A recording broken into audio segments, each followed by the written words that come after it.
What determines how long we'll live? Is it what we do? Is it who we are?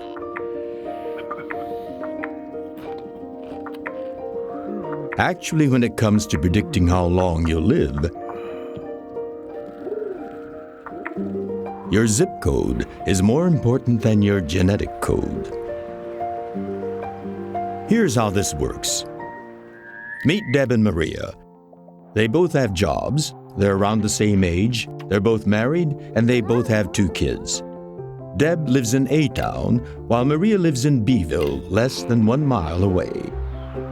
They're similar in so many ways, but here's the thing. On average, residents of B-ville will die more than 15 years sooner than the residents of A-Town.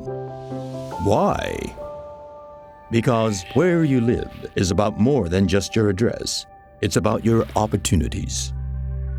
For example, Deb and Maria's access to healthy options is really different. In A-Town, Deb's family is surrounded by healthy food options, including farmers markets, specialty shops, and grocery stores. The air in A-Town is cleaner and fresher, and there are lots of safe, clean parks where Deb can exercise and her children can play. A-Town has good public schools for Deb's kids and easy access to emergency and preventive health care. On the other hand, B-ville has broken, badly lit sidewalks, and the parks are unsafe. The air is filled with truck exhausts from the nearby highway. And for food options, Maria's only choices are B-ville's many liquor stores, fast food places, or convenience stores. The schools in B-ville are overcrowded and undersupported. And even if Maria can get her kids into better schools far away, she needs to figure out how to get them there without access to a car. So for Maria, having to juggle so much to find healthy options can be an overwhelming source of chronic stress, which is a serious health risk factor. In fact, for all the residents of B-ville, chronic stress drives health problems like obesity, diabetes, asthma, and heart disease. How did A-Town and B-ville get so different? Well, in many cases in cities and towns across California, the root cause was racial and economic discrimination. Over the generations, poor white people and people of color were pushed to less desirable parts of town. Where banks refused to lend money, businesses left, jobs too, schools declined, and the neighborhood crumbled. Everyone who could move away did. And what's more, when communities like A-Town and B-ville are so unequal, B-ville isn't the only one that suffers.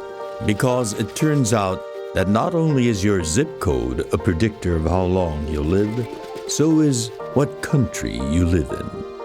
Countries with the greatest income inequality have the lowest life expectancy. So even Americans like Deb, who are white, insured, college-educated, and upper income, die younger than their peers in other countries. In fact, our life expectancy is 43rd in the world, and that number is slipping. In the end, our biggest health risk may actually be inequality, and extreme inequality hurts us all. So what do we do? Well, if we're all going to be healthier, we don't just need to help the folks in B-ville beat the odds.